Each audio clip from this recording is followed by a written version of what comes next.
डरावनी रातें YouTube channel पर आपका स्वागत है। भूत प्रेत, पिशाच और शैतानों की रोमांचक कहानियाँ आपको इस चैनल पर सुनने को मिलती हैं। अगर आपको ऐसी ही वीडियोस देखना पसंद है तो हमारे इस चैनल को सब्सक्राइब करना ना भूलें। तो हेडफोन लगा लें, कमरे की लाइट्स ऑफ कर लें, क्योंकि ये वक्त हो रहा है डरने का।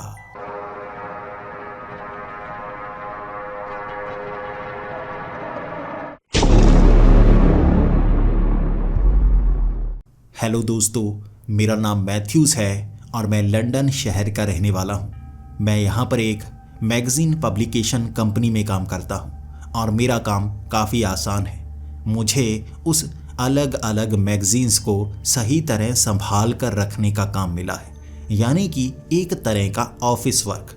हमारे यहाँ कई तरह की पब्लिकेशंस होती हैं, कई बार किताबों की, कई बार मैगज़ीन्स की, और कुछ मशहूर लोगों के आर्टिकल भी हमारी इस मैगज़ीन में छपते हैं।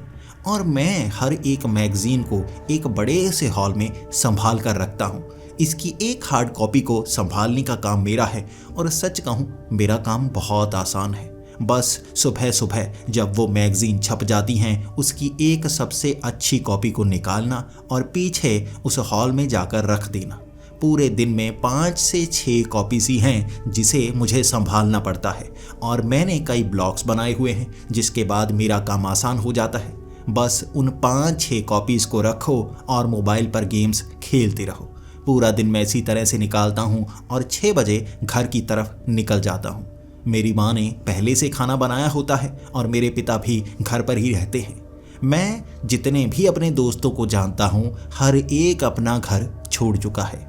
मेरी उम्र 24 साल है, लेकिन मैं अब भी अपने माँ बाप के साथ रहता हूँ। कभी कभी मुझे शर्म आती है जब मेरे दोस्त मुझसे कहते हैं, तुम किसके साथ रहते हो? मैं माँ बाप का नाम लेता हूँ और वो हंसने लगते हैं कि मेरी कोई गर्लफ्रेंड नहीं है।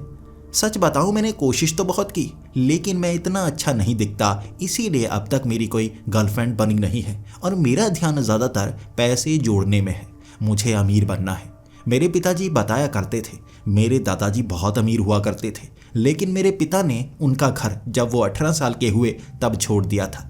उसके बाद बहुत स्ट्रगल करना पड़ा। उनके दादा बुलाया करते थे, लेकिन मेरे पिता कहते कि वो अपने दोस्तों की बातों में आ गए थे। उनके सब दोस्त कहा करते थे 18 साल की उम्र हुई और माँ बाप का घर छोड़ देना चाहिए, खुद के पैरों पर खड़े होना चाहिए। इसीलिए उन्होंने छोटा मोटा काम किया और धीरे धीरे पैसे कमाते कमाते वो यहाँ तक पहुँच पाए।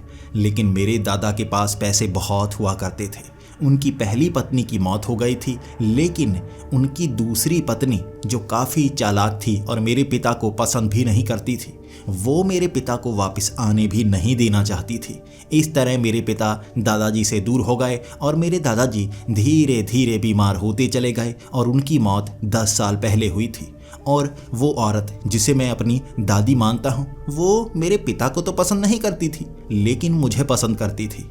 वो मुझे फ़ोन करके बुलाया भी करती थी। वो तो कहती थी, अपने पिता का घर छोड़ दो, तुम 18 साल के हो चुके हो, घर छोड़ दो और मेरे पास आ जाओ। मैं अपनी दादी के पास जाना नहीं चाहता था। वो असल में मेरी दादी थी भी नहीं, वो मेरे दादाजी की दूसरी पत्नी थी, और मुझे अब भी शक है कि वो जादू टोना किया करती थी। मेरी उस दादी को बहुत शौक था एंटीक चीज़ों का, और वो ऐसी डरावनी डरावनी चीज़ें घर पर रखा करती थी जिसे देखकर कोई भी डर जाए। पुराने जानवरों की खालें, ऐसे ऐसे जानवरों की खालें जो जंगलों में पाए जाते हैं, और उनमें भूसा भरकर इस तरह घर की दीवारों पर टांगा हुआ होता था। उसे एंटीक चीज़ें पसंद थी। जब भी किसी म्यूज़ियम में ऑक्शन होता, वो वहाँ पर पहुँच जाती और वहाँ से इस तरह का सामान इकट्ठा करती रहती। मेरे पिता कभी उसे पसंद नहीं करते थे और हमेशा कहते थे, वो जादू टोना करती है, इस तरह की जादुई चीज़ें इकट्ठा करती है, वो एक डायन बनना चाहती है। लेकिन मैं अपनी उस दादी से कई बार बातें कर चुका था। भले ही उसमें ईर्ष्या बहुत थी, वो मेरे पिता को पसंद नहीं करती थी, लेकिन मेरे मुंह पर सच बोला करती थी और कहती थी कि उसे ऐसी पुरानी चीज़ें पसंद हैं। वो जादू टोना नहीं करना चाहती, वो कोई डायन नहीं बनना चाहती। वो मेरे दादा को पसंद किया करती थी, और इस तरह उसने मेरे दादा से शादी की थी। लेकिन मेरे पिता के स्वभाव को वो कभी पसंद नहीं कर पाई, इसलिए वो मेरे पिता को दूर रखना चाहती थी। मुझे वो पसंद करती थी। इस तरह वो मुझे बुलाती रहीं और मैं वहाँ अपने दादा के घर में गया ही नहीं। जब मेरी उस दादी की मौत 1 साल पहले हुई थी तब वसीयत के पेपर्स मुझे दिखाए नहीं गए थे। मेरे पिता वो वसीयत के पेपर खुद संभाले हुए थे और 1 साल हो चुका है। मुझे अब पता चला है मेरी उस दादी ने हर एक चीज़ मेरे नाम कर दी थी। मेरे पिता ये बताना नहीं चाहते थे ताकि मैं उस जगह वापस ना चला जाऊं, उस पर क्लेम ना कर लूं। मेरे पिता भी खुद उस जगह को, उन पैसों को हड़पना नहीं चाहते थे, लेकिन उनका मानना था दादी से जुड़ी किसी भी चीज़ को घर पर नहीं लाना है, हाथ नहीं लगाना है। मेरे पिता डर रहे थे, लेकिन जब वसीयत की बात मुझे पता चली मैं अपने पिता से बहस करने लगा था कि एक बार जाकर तो देखते हैं। मैं अपने दादा को बहुत प्यार किया करता था, कभी कभी कुछ दिन वहाँ पर बिता कर आया करता था। मेरे दादा बहुत अच्छे थे और सच कहूँ मेरी ये दादी भी ज़्यादा बुरी नहीं थी, बातें तो अच्छी करती थी, बस मेरे पिता से उसको लगाव नहीं था। अब वसीयत की बातें सुनकर मुझे लगा था उस घर में मुझे जाकर देखना चाहिए। दादा की पुरानी चीज़ें, अब उस नई दादी की पुरानी चीज़ें भी, थोड़ा थोड़ा लगाव उससे भी मुझे हुआ था। इस तरह मेरे पिता मना करते रहे, लेकिन मैं नहीं माना। ये वक्त दोपहर के 3 बजे का था और मैं उस घर में पहुंच गया था। वसीयत के अनुसार इस घर में पड़ी हर चीज़ मेरी थी, तो मैं तो इसका मालिक हुआ ना। मालिक बनकर उस चाबी को लगाकर घर को खोला था। यहाँ रहने का मुझे बिल्कुल शौक नहीं था, लेकिन मैं सोच कर आया था 1-2 दिन यहाँ पर बिताकर जाऊँगा। ये शहर हमारे शहर से 150 किलोमीटर की दूरी पर था और यहाँ पर ज़्यादा अच्छी चीज़ें थी। यहाँ पर नाइट क्लब थे। हमारे शहर में 2-3 टूटे फूटे से नाइट क्लब थे, मैं वहाँ पर जा ही नहीं पाता था। इस तरह मेरी कोई लड़की दोस्त बन ही नहीं पाई थी, तो गर्लफ्रेंड कैसे बनती। अब यहाँ नाइट क्लब 2-3 रातें घूम कर आऊँगा, हो सकता है मुझे कोई लड़की पसंद कर ले। जैसे ही मैं घर के अंदर पहुंचा था, साफ सफाई देखकर मुझे बहुत खुशी हुई। ये घर किसी और को दिया गया था जो यहाँ पर आकर साफ सफाई करके जाता था, इसीलिए घर में मिट्टी का एक कण तक ना मिला। किसी चीज़ को ढका नहीं गया था। ऐसा लग रहा था जैसे अब भी मेरे दादा और दादी यहाँ पर रहते हों। वो तस्वीरों को देखकर आंखों में थोड़े थोड़े आंसू आ रहे थे। भले ही आप अपने परिवार वालों से कितने भी साल दूर रहें, लेकिन एक जगह दिल में उनके लिए होती ही है, और वो जगह को मैं महसूस कर पा रहा था। उस सोफे के करीब पहुंचकर मुझे वहां पर रखी कई चीज़ें मिली। ये मेरे दादा की थी। वहां एक छड़ी पड़ी थी जिसे हाथ में लेकर दादा की बहुत बुरी याद आई और वहीं पर मैं फूट फूट कर रोने लगा। इसके बाद दादा का कमरा देखा, फिर मेरी नज़र पड़ी मेरी नई दादी के कमरे की तरफ। ये पहली मंजिल पर बना हुआ कमरा था। मैं जैसे ही उस तरफ गया, वहाँ अंदर वो एंटीक चीज़ें पड़ी थी जिसे देखकर किसी समय मैं घबरा जाया करता था। मैं उसे देखता रहा और बहुत सारी चीज़ें जानी पहचानी लग रही थी। बहुत सारी ऐसी चीज़ें थी जो मेरी दादी नए ऑक्शन में खरीद कर लाई थी। एक एक करके हर एक चीज़ को मैं देख रहा था। पुरानी किताबें, पुरानी तलवारें, एक बंदूक भी पड़ी थी जिसमें गोली उल्टी चलती थी। अगर उसका ट्रिगर दबाया जाए तो गोली उल्टी तरफ चलेगी। ये अपने दुश्मन को मारने के लिए थी। उसे भी मैंने वहीं पर रख दिया। कुछ ऐसी तलवारें थीं जिन पर खून लगा हुआ था, लेकिन उसे एक कांच के छोटे से बक्से के अंदर रखा गया था, जैसे ये कोई गिफ्ट हो। उसके नीचे लिखा हुआ था, इस चाकू से इस महान इंसान का कत्ल किया गया था। खून के धब्बे अब भी चाकू के ऊपर थे। उसे देखते मैं घबरा गया और उस बक्से को एक तरफ रख दिया। अरे दादी थोड़ी पागल तो थी, कैसी कैसी चीज़ें इकट्ठा करती रहती थी। उसके बाद आगे छोटी सी लाइब्रेरी बनी हुई थी। ये 2 शेल्फ थी जिसके बीच जैसे पूरा लाइब्रेरी जैसा एहसास आ रहा था। छोटी सी कुर्सी रखी गई थी वहाँ पर। मैं कुर्सी पर चढ़कर उन किताबों को पढ़ रहा था। आखिर कौन सी किताब किसकी है। ऊपर जादू टोने वाली किताबें थी, नीचे कहानियों वाली किताबें थी, सबसे नीचे वाले पोर्शन में साइंस से जुड़ी हुई कई किताबें थी। इस तरह सबसे पीछे वाले हिस्से में एक बड़ा सा बक्सा पड़ा था। वो बक्सा आधा खुला था, आधा बंद था, और उसके अंदर घुसेड़ कर एक छोटा सा बच्चों वाला बक्सा सा डाला गया था। उसे देखते ही मैंने ये सोच लिया, ये तो कोई खिलौना सा लगता है, शायद दादी इसे अंदर डालने की कोशिश कर रही होंगी। इसके बाद मेरा ध्यान उस पर बार बार जाए जा रहा था। मुझे याद आया, जब मेरी दादी की मौत हुई थी तो बताया गया था मेरी दादी अपने उस कमरे में एक नए खिलौने को रखने की कोशिश कर रही थी, तभी उन्हें दिल का दौरा पड़ा और उनकी मौत हो गई।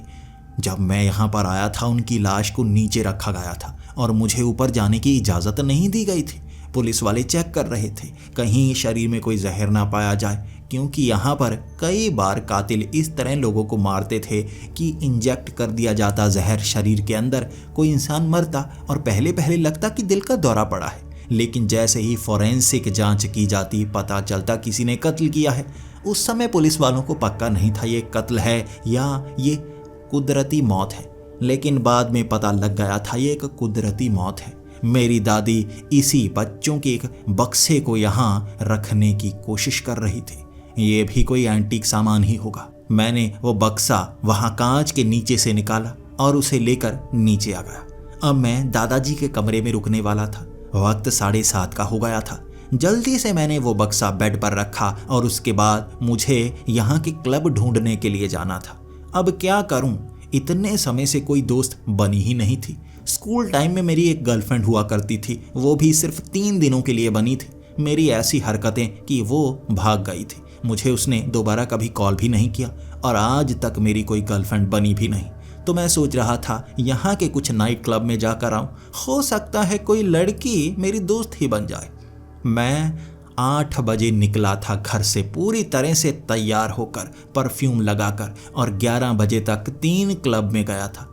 जहाँ जहाँ मैं जाता हर कोई मुझसे दूर जाने लगता और जब बहुत सारी लड़कियों ने मुझसे बात तो की, लेकिन कुछ बातें करने के बाद वो मुझसे दूर हो जाती, मुझे अपना भाई कहने लगती। इस तरह रात के 11:30 बजे मैं वापस घर आया था और ये बात मैंने ठान ली थी, मेरा पतला शरीर मेरा दुश्मन है। मेरे दोस्त सही कहते हैं, मुझे जिम लग जाना चाहिए। अगले महीने से जिम जाना स्टार्ट कर दूंगा। ये सोचकर मैं अपने कमरे में गया था। दादाजी के उस बेड के ऊपर वो बक्से को देखकर याद आया, अरे ये तो दादी का सामान है ना, देखना था ये क्या करता है। तभी हाथ में पकड़कर उसे मैं देखना चाहता था उस बक्से में क्या है। जैसे ही उस सिलेंडर आकार के बक्से को मैंने ऊपर की तरफ खोला, बक्से का ऊपर वाला ढक्कन जिसके अंदर वाली साइड पर शीशा लगा हुआ था, उस शीशे में मैं अपना चेहरा देख सकता था। ये आईना ज़्यादा साफ नहीं लग रहा था, लेकिन फिर भी चेहरा नजर आता था। और नीचे वाली साइड एक गुड़िया सी बनी हुई थी और बिल्कुल नीचे एक छेद था। शायद ये चाबी से घूमने वाली गुड़िया होगी, लेकिन नीचे की साइड एक पर्ची लगी थी। क्या तुम इस रहस्य को सुलझा सकते हो? अगर सुलझा सकते हो तो 2 चाबी, ये लिखा हुआ था। और उसके बाद मैं बक्से को घुमा घुमा कर देखने लगा, कौन सा रहस्य, कैसे सुलझाना है इसे। कुछ समय देखने के बाद मेरा ध्यान आया, चाबी तो है ही नहीं, छेद बना है, चाबी कहाँ है। लगता है मुझे ये रहस्य सुलझाना होगा। बच्चों की कोई गेम लगती है, ये कोई ज़्यादा डरावनी चीज़ नहीं है। शुक्र है दादी को कुछ ऐसी चीज़ें भी पसंद आईं जिसे कोई भी हाथ लगा सकता है।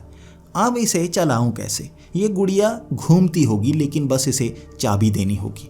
तभी मैं इधर उधर देखता रहा, कहाँ पर होगी इसकी चाबी। दोबारा मैं ऊपर गया था। वक्त रात के 12 बजे का था। मैं दादी के कमरे में था और वो डरावनी डरावनी चीज़ें देखकर बार बार आंखें बंद हो जाती और मैं ढूंढ रहा था उस चाबी को। मैं कुछ समय तक उस बक्से के आसपास ढूंढता रहा, मुझे वो चाबी नहीं मिली। उसके बाद जैसे ही मैं वापस आने वाला था, उस बक्से का जो गत्ते का डिब्बा था वो बाहर रखा गया था। शायद उससे निकाला गया था उस बक्से को और चाबी यहीं पर हो सकती है। जैसे ही उस गत्ते के बक्से को खोला, चाबी एक तरफ स्टिकर के साथ चिपकाई गई थी और उस स्टिकर पर लिखा गया था, चाबी तो निकाल रहे हो, होशियार रहना। मैं हंसता हंसता नीचे वाले कमरे में आ गया। ये कैसा रहस्य है, बड़ी आसानी से सुलझा लिया मैंने। अब मैं उस चाबी को लेकर उस बक्से के छेद में डालने वाला था। ऊपर उस स्टिकर पर बार बार नजर जा रही थी, रहस्य सुलझाने वाला। क्या तुम रहस्य सुलझा सकते हो?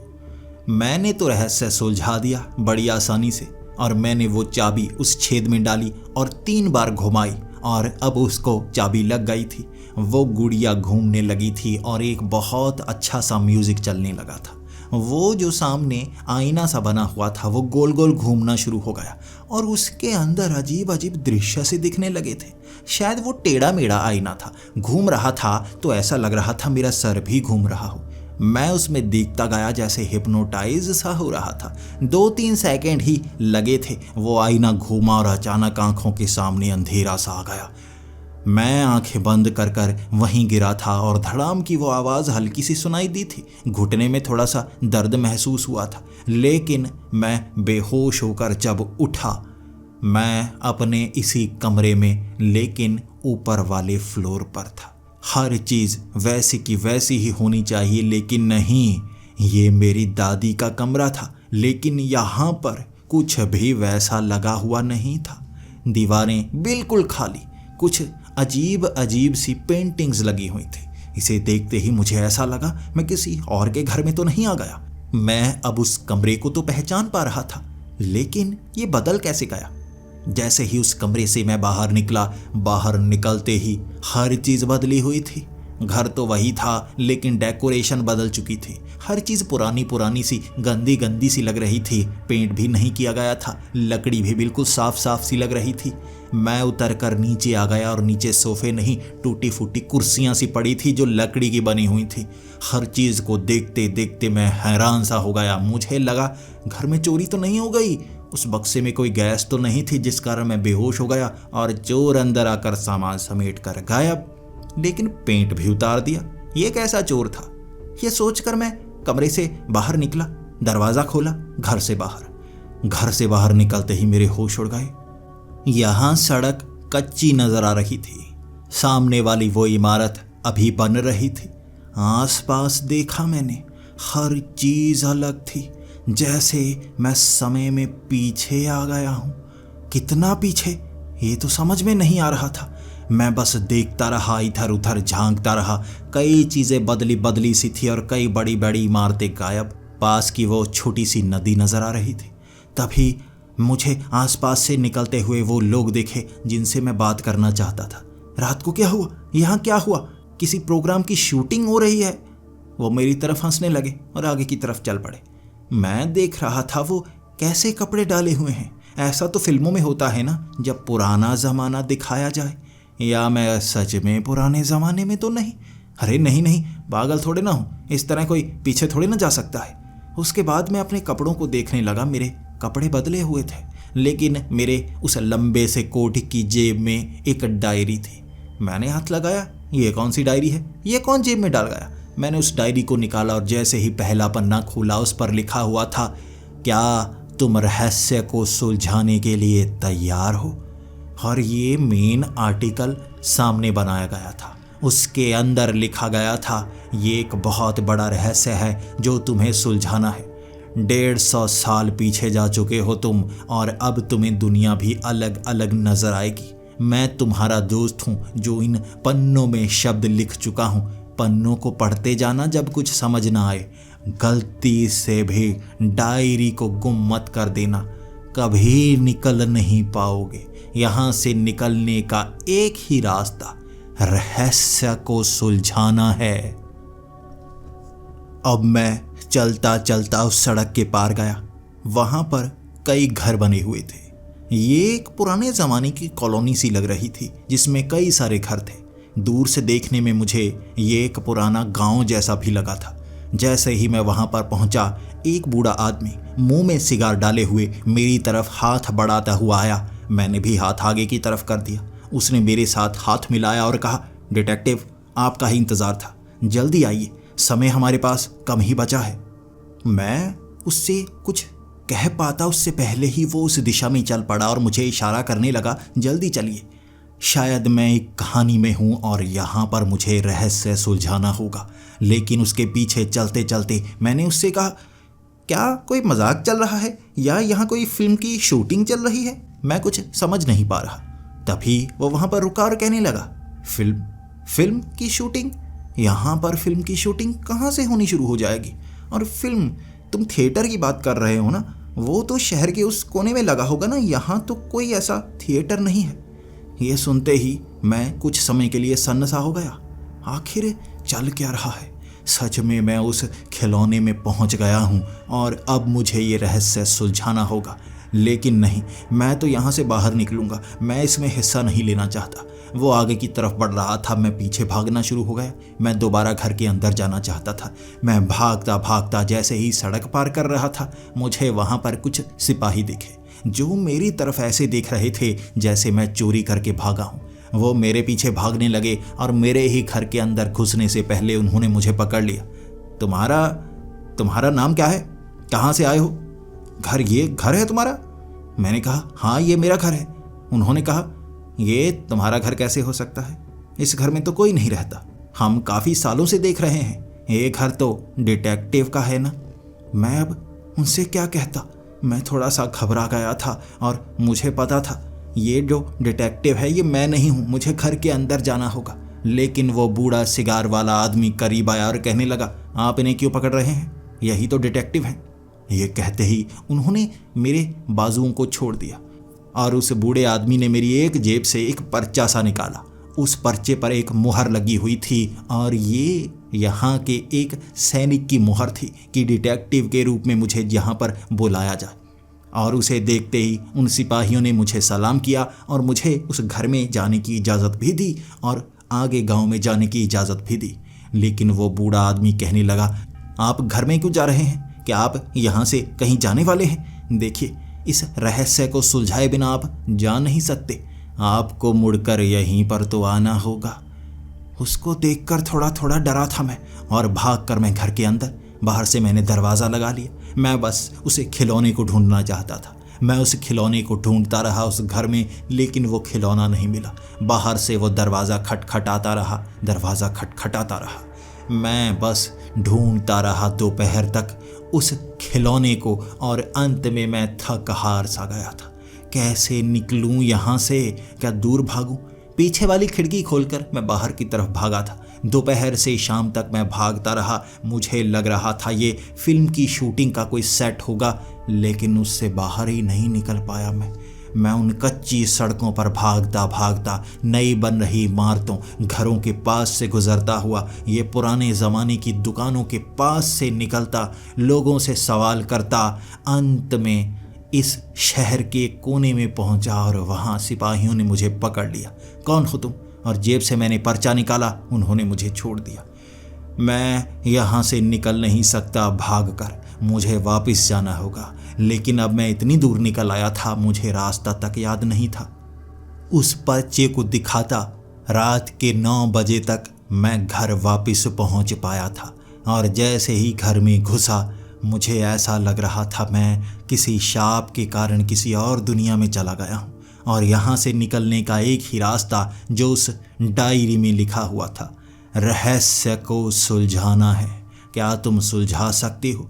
मैंने उसका अगला पन्ना खोला और उसके अगले पन्ने पर लिखा हुआ था, तुम एक डिटेक्टिव हो और तुम्हें एक ऐसा केस सुलझाना है जो यहाँ पर कोई सुलझा नहीं पा रहा है। तुम किसका साथ दोगे? तुम किसे दोषी मानोगे? एक ऐसी लड़की जिसे फंसाया गया है या एक ऐसी दोषी लड़की जिस पर सब शक कर रहे हैं? किसने किए हैं वो कत्ल? यानी कि मुझे यहाँ पर लोगों के कत्ल के रहस्य को सुलझाना होगा। और इसके बाद मैं उस घर से रात के वक्त ही निकला था उस कॉलोनी की तरफ, उस गांव की तरफ। जैसे ही सड़क पार की मैंने, सामने वो बूढ़ा आदमी खड़ा था और मेरी तरफ चलकर आने लगा और हाथ आगे बढ़ाया। हेलो, आप डिटेक्टिव हैं ना? चलिए, हमारे पास समय बहुत कम है, हमें ये केस सुलझाना होगा। उसने सब कुछ ऐसे बोला जैसे वो मुझे जानता ही ना हो। उसे छोड़कर मैं दूर भाग गया था और मुझे लगा था वो गुस्सा होगा, लेकिन फिर से वो ऐसे मिला जैसे उसे सब कुछ भूल गया हो। यहाँ ऐसा लग रहा था जैसे कहानी के पात्र शुरुआत से बात कर रहे हों। और उसने मुझसे हाथ मिलाया और कहने लगा, जल्दी मेरे पीछे चलिए, हमारे पास समय बहुत कम है। मैं उसके पीछे चलना शुरू हो गया था। हम चलते चलते जैसे ही उस गांव में पहुंचे, अचानक से सूरज चढ़ गया था। 5 मिनट में पूरी तरह अंधेरे से पूरा उजाला हो चुका था। ये दिन का वक्त था और मैंने उस बूढ़े से पूछा, ये क्या हुआ? ये सूरज अचानक ऊपर कैसे आ गया? और वो मेरी तरफ देखकर कहने लगा, समय बर्बाद मत करे, ये मजाक का समय नहीं है। अभी दोपहर का समय है और हमें जल्दी चलना होगा। आप पहले यहाँ रुकने का इंतजाम कर लें, उसके बाद आपको ये केस सुलझाना होगा। वो सामने वाला घर आपको दिया गया है, आप अगर यहाँ गांव में रहेंगे तो अच्छे से समझ पाएंगे। ये कहते कहते वो मुझे एक बड़े से हॉल की तरफ ले गया। 2 सिपाही उस हॉल के आगे खड़े थे और मुझे वो बूढ़ा आदमी अंदर ले गया। अंदर बेड़ियों से बांध रखा था एक लड़की को और वो एक कोने में बैठकर रोए जा रही थी। और इसके बाद मैं उस बूढ़े से जानना चाहता था, इसे इस तरह से बांध कर क्यों रखा गया है। और उस बूढ़े ने कहा, यही तो आपको समझना है, इसे यहाँ पर क्यों बांधा गया है, आखिर इसने लोगों को क्यों मारा है, क्या करना चाहती थी ये। और इससे मैं समझ गया था रहस्य ये है, कत्ल इस लड़की ने किए हैं और क्यों किए हैं मुझे ये जानना है। मैं जब उस लड़की के पास गया, सबसे पहले मैंने उससे उसका नाम पूछा। उसने अपना नाम मैरी बताया। मैं उसका नाम जानने के बाद उससे धीरे धीरे बात करने लगा। मैं उससे जानना चाहता था उसका स्वभाव कैसा है। अब डिटेक्टिव बना हूँ तो अच्छे से बनूंगा ना। अब उससे कई बातें करने के बाद उसे मुझ पर भरोसा होने लगा और वो हल्के हल्के आंखों से आंसू निकालते हुए कह रही थी, मुझे फंसाया जा रहा है, मुझे फंसाया जा रहा है। ये कत्ल मैंने नहीं किए हैं, ये किसी और ने किए हैं।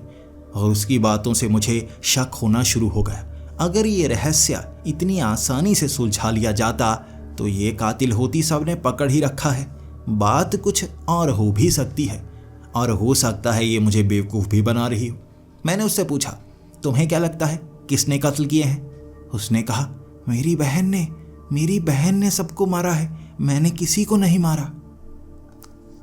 अब उसकी जितनी बातें मैं सुनता गया, मैं समझने की कोशिश कर रहा था आखिर वहाँ हुआ क्या होगा। उसने मुझे शुरू से बताना शुरू कर दिया। यहाँ पीछे वाली पूरी ज़मीन एक ज़मींदार की है, जिसकी हवेली इस गांव के पीछे बहुत बड़ी बनी हुई है और वहाँ वो अपने परिवार के साथ रहता है। उसके 3 भाई हैं और इस तरह कुल मिलाकर वो 4 हैं जो लोगों को बहुत ज़्यादा तंग करते हैं। वो मैरी की बहन को भी बहुत ज़्यादा तंग किया करते थे और वो जो ज़मींदार था उसकी उम्र 40 साल थी, लेकिन मैरी की बहन जो कि सिर्फ 18 साल की थी वो उसके पीछे था, उससे शादी करना चाहता था और उसे बहुत ज़्यादा तंग किया करता था। एक शाम जब वो अपने भाई के साथ पास के ही बाज़ार से सामान लेने के लिए गई थी तो उस ज़मींदार ने मैरी की बहन को उठा लिया और लोगों का मानना था कि उसने मैरी की बहन के साथ रेप भी किया।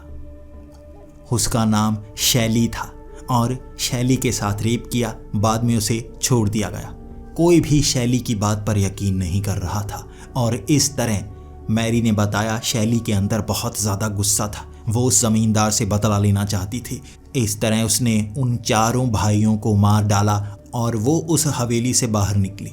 लेकिन बाहर निकलने से पहले उसने वो कपड़े पहन रखे थे जो कि मेरे थे। मैरी के कपड़े पहनकर शैली ने उन 4 लोगों को मारा और लोगों को लगा कि उनका कत्ल मैरी ने किया है और मैरी को पकड़ा गया।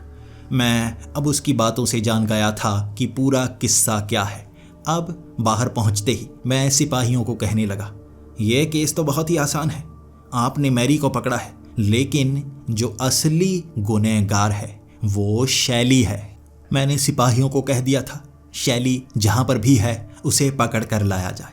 इसके बाद शैली को पकड़ा गया और पास के ही एक अलग कमरे में रखा गया। अब मुझे उसके साथ इंटेरोगेशन करनी थी। जैसे ही मैं उस कमरे में पहुंचा, शैली के हथकड़ियाँ लगाई गई थी और वो रो रही थी। मैंने उससे सवाल करने शुरू कर दिए, देखो अब रोने से कुछ नहीं होगा, तुम्हारे साथ जो हुआ मैं जानता हूँ, वो लोग सच में बुरे थे, लेकिन तुम्हें कानून अपने हाथ में नहीं लेना चाहिए था, उन्हें मौत के घाट नहीं उतारना चाहिए था। शैली रोते रोते कहने लगी, मैंने उन्हें नहीं मारा, मैंने सच में उन्हें नहीं मारा, आपको पूरी सच्चाई नहीं बताई गई। उन सिपाहियों को मैं पूरी सच्चाई बता चुकी हूँ। तब मैं उससे उसके व्यूज़ जानना चाहता था तो उसने भी अलग सी कहानी सुनाना शुरू कर दी। वो ज़मींदार, उसके भाई, वो लोगों को बहुत तंग किया करते थे, ज़मीनें हड़पा करते थे, वो रास्तों पर खड़े रहते और लड़कियों को छेड़ते रहते। एक रात जब मैरी सामान लेने के लिए अपने भाई के साथ बाजार गई हुई थी, उस समय वो ज़मींदार वहाँ पर आया और उसने मैरी को उठा लिया और उसके बाद उसके साथ रेप किया और यहीं पर छोड़ दिया। कई लोगों का मानना है कि उसके साथ रेप किया, लेकिन मैरी का कहना था उसने रेप नहीं किया, बल्कि उसके साथ ऐसा इसलिए किया सबको लगे कि उसके साथ रेप हुआ है और उसे सब बुरी नज़र से देखें। इसके बाद मैरी में बहुत ज़्यादा गुस्सा था और उस रात वो चाकू लेकर उस हवेली में घुस गई थी। चारों भाइयों को एक एक करके उसने मारा और उसके बाद वो हवेली से भागने लगी, लेकिन कुछ लोगों ने उसे देख लिया। उसके बाद वो पकड़ी गई। अब वो मान नहीं रही, बल्कि अब वो मेरा नाम लगाए जा रही है। अब ये सुनते ही मैं भी सोच में पड़ गया था। दोनों बहनों की शक्ल एक जैसी थी।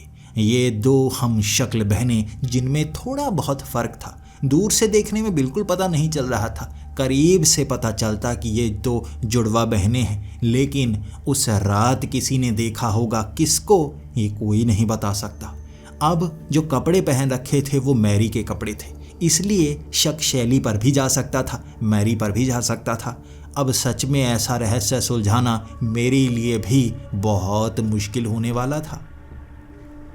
अब मैं उस कमरे से भी बाहर आ गया और सिपाही मुझसे पूछ रहे थे आखिर कातिल कौन है और किसे छोड़ा जाए।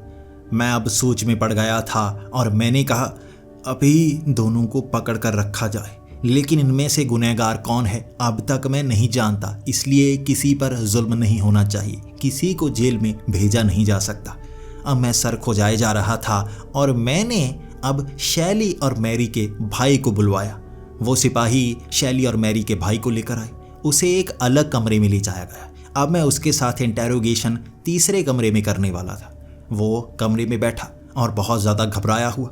मैं अब उससे पूछ रहा था, अब सच सच बताना, उस रात घर में कौन था और कत्ल करने के लिए घर से बाहर कौन गया था? तुम्हें तो सब सच पता होगा। वो पहले तो डरने लगा, घबराने लगा और उसके बाद कहने लगा, मैं जानता हूँ, वहाँ मैरी गई थी। मैरी उस घर में गई, वो अपने कपड़े डाल कर गई थी और बस जब वो वापस आ रही थी किसी ने उसे देख लिया। इसके बाद मेरे लिए ये आधी कहानी साफ हो गई थी। फिर भी मैं और जानकारी निकलवाना चाहता था। मैंने उससे पूछा, अब तुम ये बताओ कि वहाँ वो जो रेप किया था वो ज़मींदार ने, क्या सच में तुम्हारी बहन मैरी के साथ हुआ था? क्या वो मैरी को उठाकर लेकर गया था? क्या तुमने उसे रोकने की कोशिश नहीं की? तो उसने कहा, नहीं नहीं, मैं तो शैली के साथ बाजार गया था। वो ज़मींदार शैली को उठाकर लेकर गया था और उसने शैली के साथ रेप किया था और इसके बाद वो रोती रोती घर आई थी। इसका गुस्सा मैरी को बहुत ज़्यादा था, इसीलिए उसके अगले दिन मैरी हवेली में गई थी उन्हें जान से मारने के लिए। उसने उन चारों को सोए हुए मारा और जब वो घर से बाहर निकल रही थी तो कई लोगों ने उसे देख लिया। वो वहाँ से तो भाग निकली, लेकिन खबर फैल गई थी और सिपाहियों ने मैरी को पकड़ लिया। अब कुछ चीज़ें बहुत ज़्यादा कन्फ्यूजिंग हो गई। आधी कहानी वो थी जो मैरी ने कही थी और आधी कहानी वो हो गई थी जो शैली ने कही थी। मैंने अब उनके भाई पर दबाव डाला, सच्चाई क्या है? तुम तो कह रहे हो कि शैली को वो लड़का उठाकर लेकर गया था, लेकिन शैली तो कह रही है कि मैरी को उठाकर लेकर गए थे और मैरी कह रही है कि शैली को ही उठाया था। दोनों एक दूसरे पर इल्ज़ाम लगा रही हैं और तुम आधी बात सही कर रहे हो, आधी उल्टी सी कर रहे हो। उसने कहा, जो मैंने कहा है वो बिल्कुल सच है। वो दोनों झूठ बोल सकती हैं, मैं क्यों झूठ बोलूँगा? मेरा तो इसमें हाथ भी नहीं है। उसकी बात में भी दम था। इसके बाद तो मुझे सीधे शैली से बात करनी थी। मैं शैली के पास पहुंच गया। मैं गुस्से में उससे कह रहा था, तुम कह रही थी कि मैरी को उस दिन लड़के उठाकर लेकर गए थे, लेकिन तुम्हारा भाई तो साफ कह रहा है वो तुम्हारे साथ था और वो ज़मींदार तुम्हें उठाकर लेकर गया था। तुम्हारा बदला लेने के लिए मैरी उस दिन घर गई थी। नहीं, वो कहने लगी, नहीं, मैं उस दिन घर पर थी। ये मैरी थी जिसे वो ज़मींदार उठाकर लेकर गया था। उसने अपना बदला लेने के लिए उन ज़मींदार और उनके भाइयों को मारा। वैसे शैली की आदतें अच्छी नहीं थी, मैं उसके साथ कभी नहीं रहती थी। वो कई बार लड़कों को देखा करती थी, इसीलिए मैं उससे बात करना पसंद नहीं करती थी। हम दोनों बहनों की आपस में ज़्यादा बनती नहीं थी। आप मैरी से पूछिए किसे अगवा किया गया था। वो यकीनन मेरा नाम लगाएगी और उसका भाई जिसकी उसके साथ ज़्यादा बनती थी वो मुझे फंसाने की कोशिश कर रहे हैं। अब मैं और भी ज़्यादा कंफ्यूज हो गया था। अगर मैरी के भाई की मैरी के साथ बनती है तो उसने आधी कहानी तो वो बताई जो वैसी ही थी, आधी में उसने मैरी को ही क्यों फंसाया? जब उसकी मैरी के साथ बनती थी तो उसे क्यों फंसाया? अब मुझे यहाँ बहुत बड़ा झोल लगने लगा था। सच में ये ऐसा रहस्य है जिसे सुलझाना आसान नहीं। अब इसके बाद मैंने उस आदमी को इंटेरोगेशन के लिए बुलाया जिसने वहाँ उन बहनों को देखा था, उनमें से किसी एक को देखा था। मैं अब उससे बात करना चाहता था। उसे अब एक और चौथे कमरे में बिठाया गया और वहाँ उससे अलग से बात करना मैंने शुरू कर दिया। 3 कमरे उन तीनों को दे दिए गए थे और मैं कह रहा था कोई भी यहाँ से दूर नहीं जाना चाहिए। मैं आज ही इस केस को सुलझाना चाहूँगा, क्योंकि अगर चांसलर यहाँ पर आ गए तो वो तो सीधा सज़ा सुना देंगे। इसके बाद मैं अब उससे बात करने लगा था। वो एक 50 साल का बूढ़ा था, उसके चश्मा लगा हुआ था और वो बता रहा था उस रात वो हवेली के पास में घूम रहा था। शाम को वो सैर करने के लिए निकलता था और कई बार रात भी हो जाती थी। जैसे ही वो उस हवेली के पास से गुजरा, वहाँ अंदर से कुछ सामान टूटने की आवाज़ आ रही थी। वो ज़मींदार और उसके भाई शराबी थे, शराब पीकर घर का सामान तोड़ा करते थे, आपस में लड़ाई किया करते थे। लेकिन जब वो उस हवेली के पास से गुजर रहा था, एक तरफ अंधेरे में एक लड़की भागती हुई नजर आई। उसका थोड़ा थोड़ा चेहरा अंधेरे में नजर आ रहा था। वो मैरी और शैली जैसी लग रही थी, लेकिन उसके कपड़ों से ये साफ था कि ये मैरी है। दोनों बहनें एक दूसरे के कपड़े नहीं पहना करती थी, वो आपस में लड़ा करती थी, लेकिन वो शक्ल थोड़ी थोड़ी देखी जा रही थी।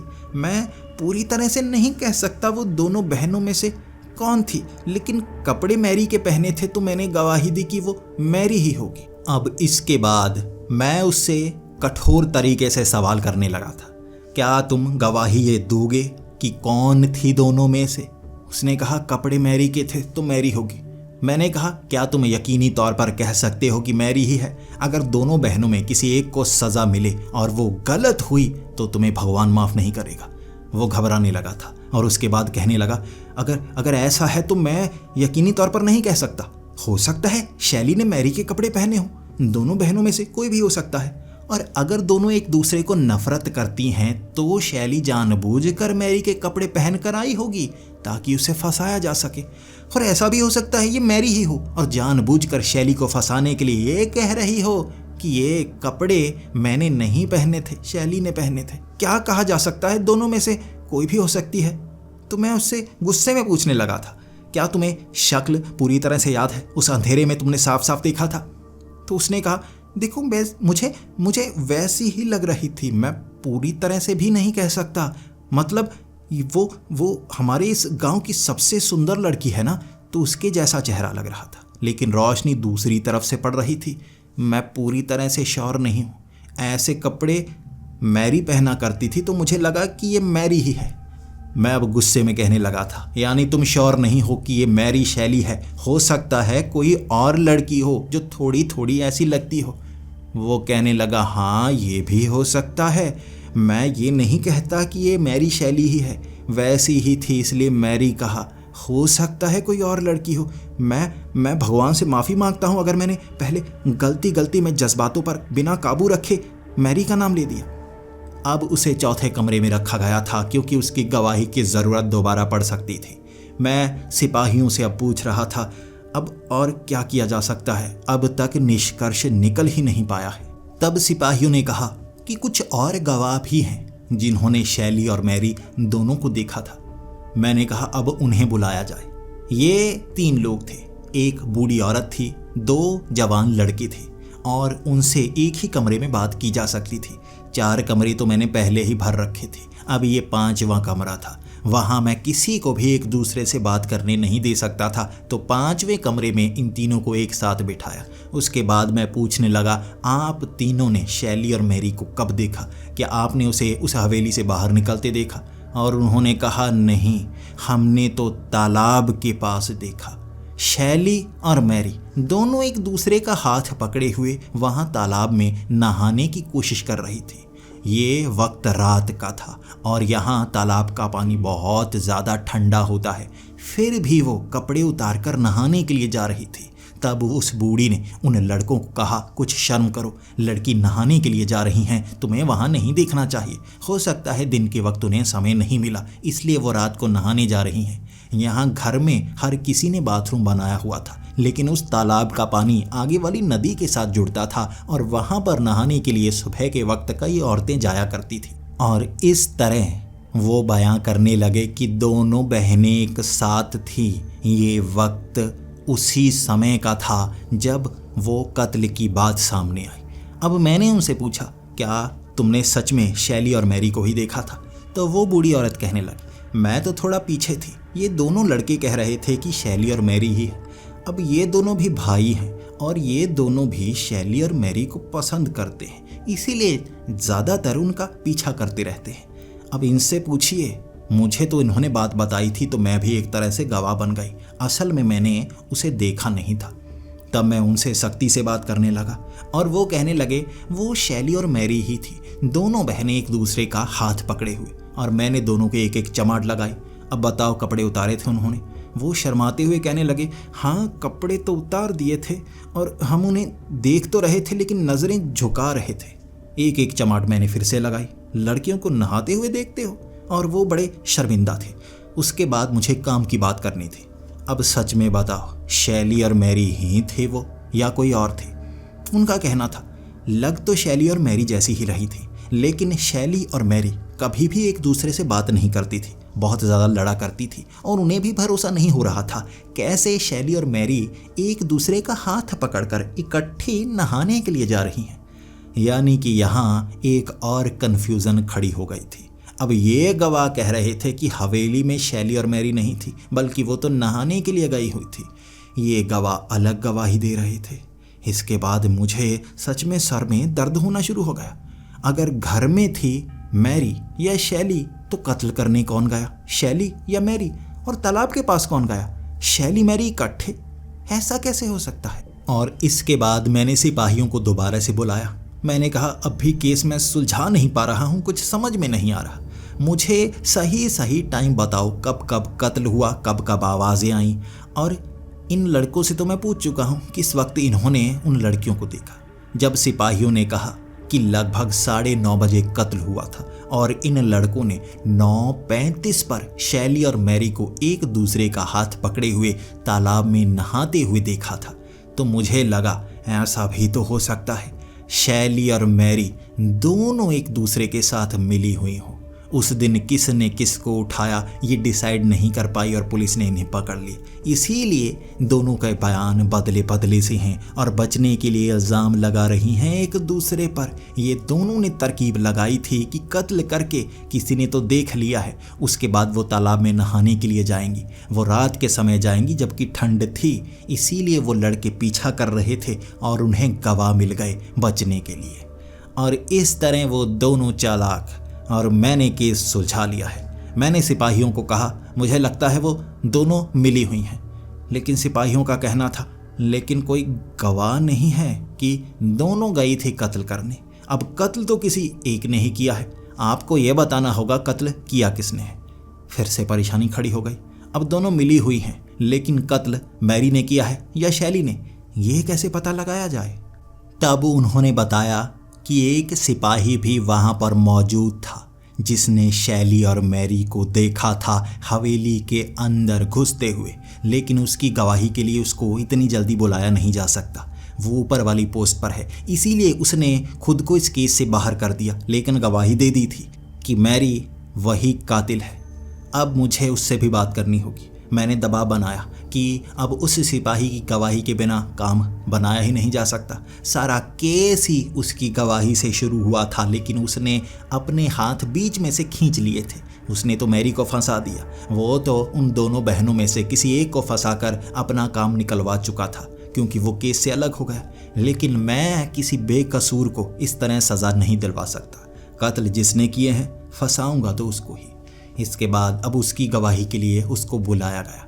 ये वो गवाह था जिसने उस हवेली के अंदर घुसते हुए मैरी या शैली में से किसी एक लड़की को देखा था।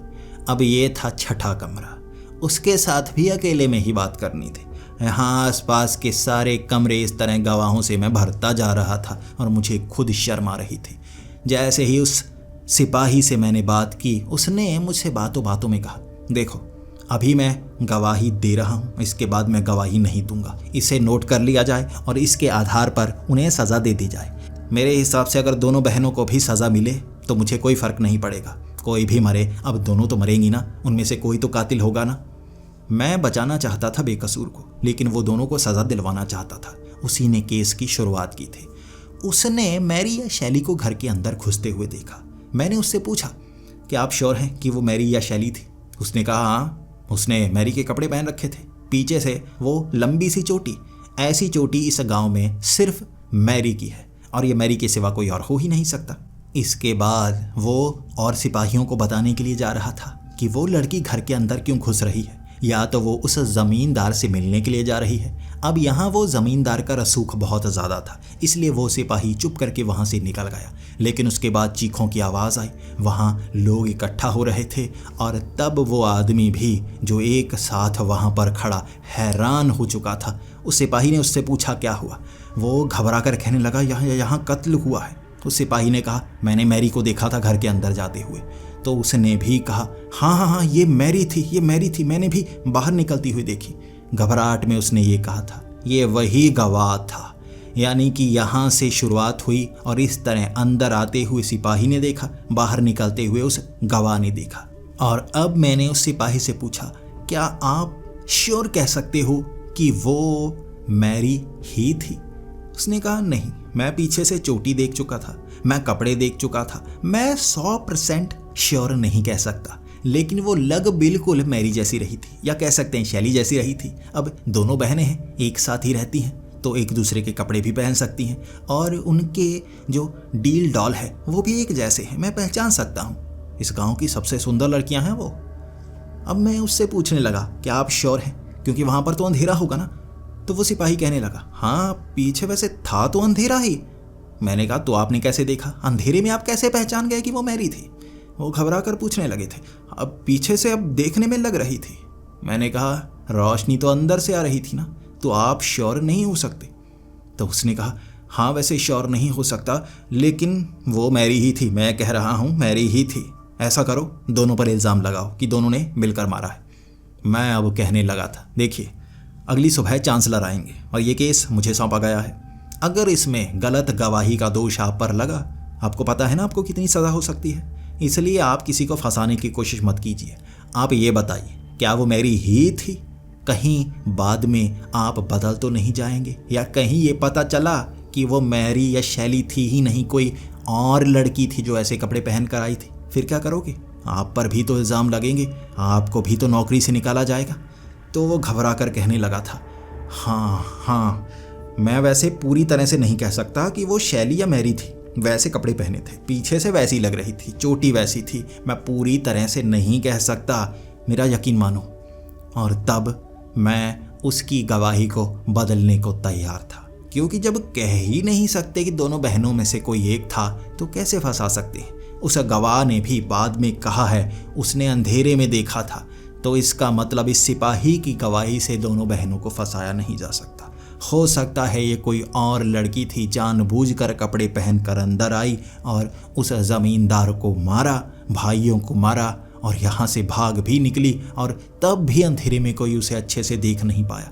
गवाह हैं कि दोनों बहनें तो नहाने के लिए गई थी उस तालाब में, उन्होंने साफ साफ देखा था।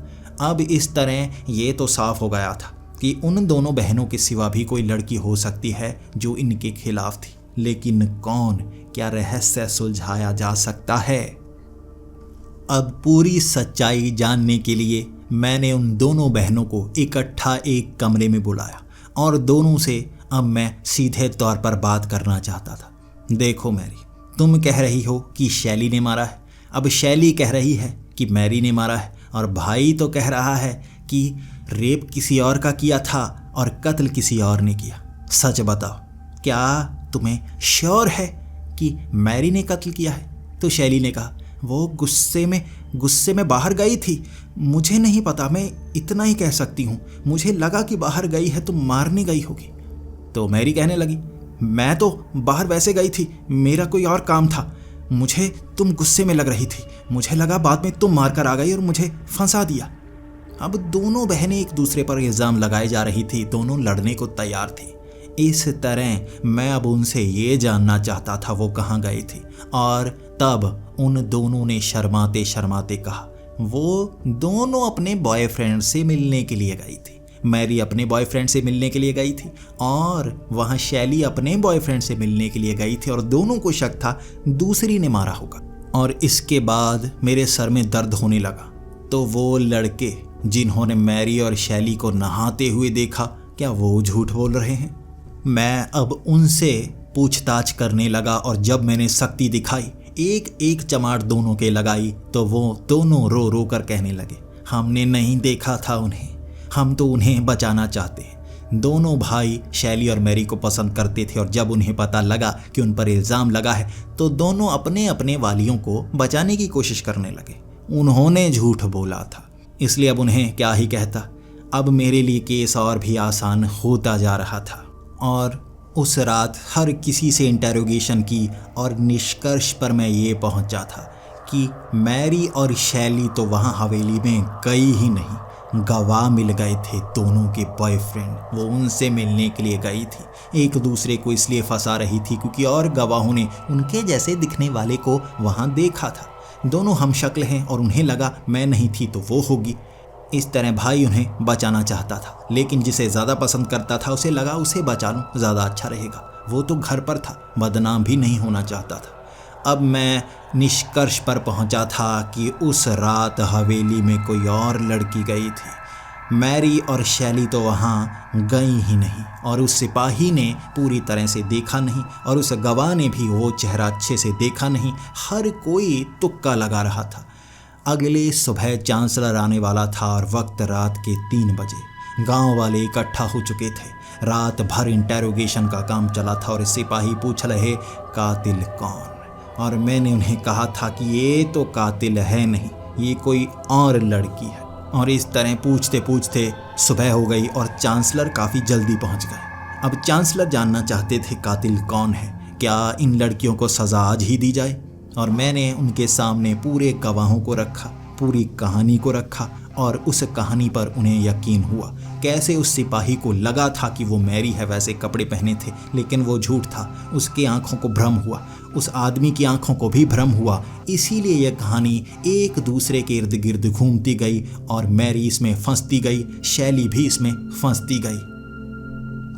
और जो लड़की कातिल थी वो कत्ल करके वहाँ से निकल भी गई। इस तरह मैं जान पाया था वो रहस्य क्या था, लेकिन कातिल को नहीं पकड़ पाया। चांसलर ने ना मैरी को सज़ा दी, ना ही शैली को सज़ा दी।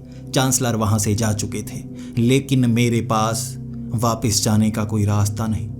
दोपहर के 11 बजे तक मैं कुर्सी पर बैठा, बस ये डायरी में पढ़े जा रहा मैं बाहर कैसे निकलूं।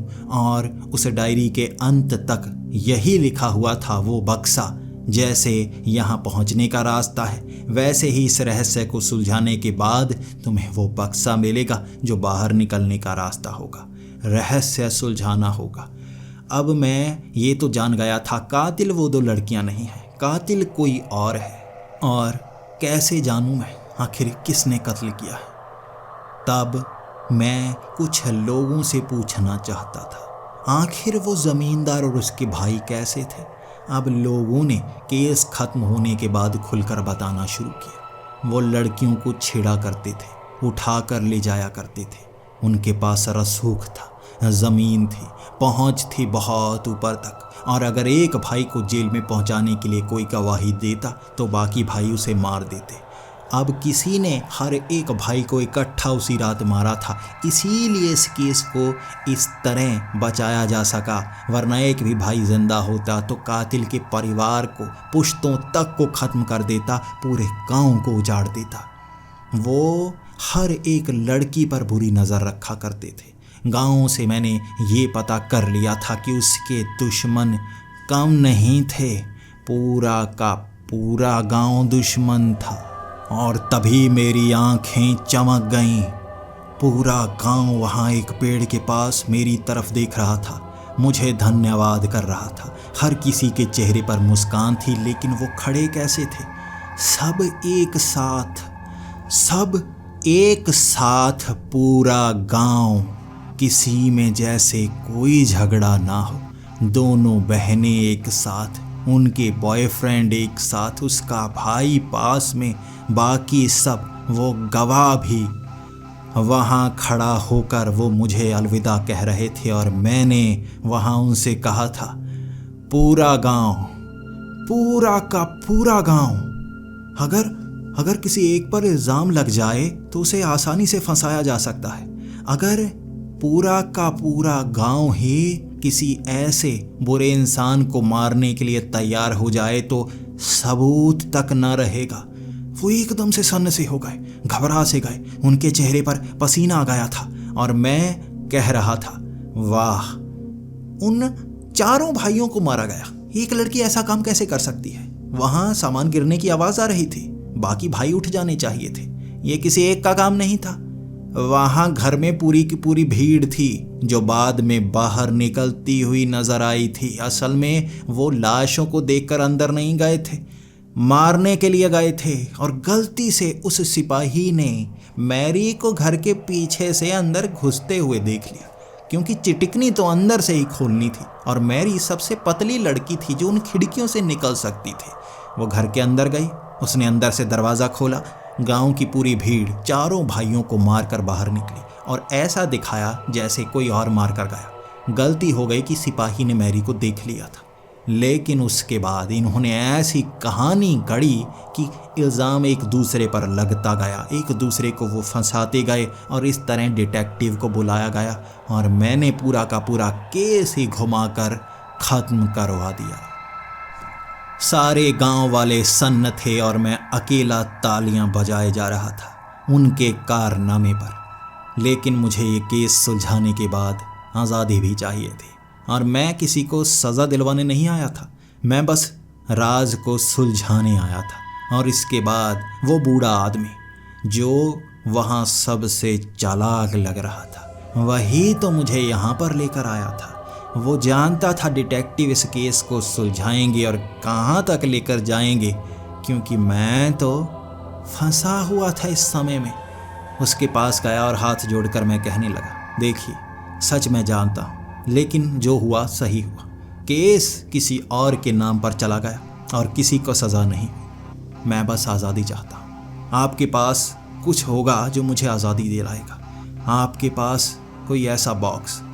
और उसने पीछे से वो बॉक्स निकाला और कहा, हम आपको ये तोहफा देना चाहते थे, लेकिन हमें लगा कि आप इसके लायक नहीं हैं, इसीलिए केस तो आपने छुड़ा दिया था।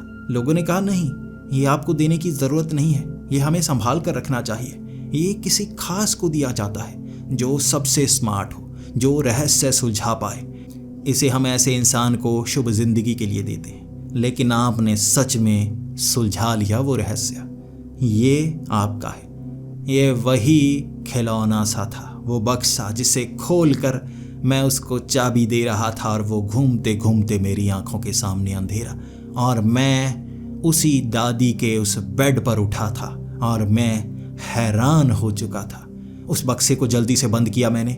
मैं भागता हुआ गया और उस कांच के बक्से में उसे डालकर वहीं पर उसे निहारता रहा था। और मैं रात के वक्त ही घर से बाहर निकल गया था, भाग निकला था वहाँ से, और मैंने पिता को फ़ोन करके बताया था।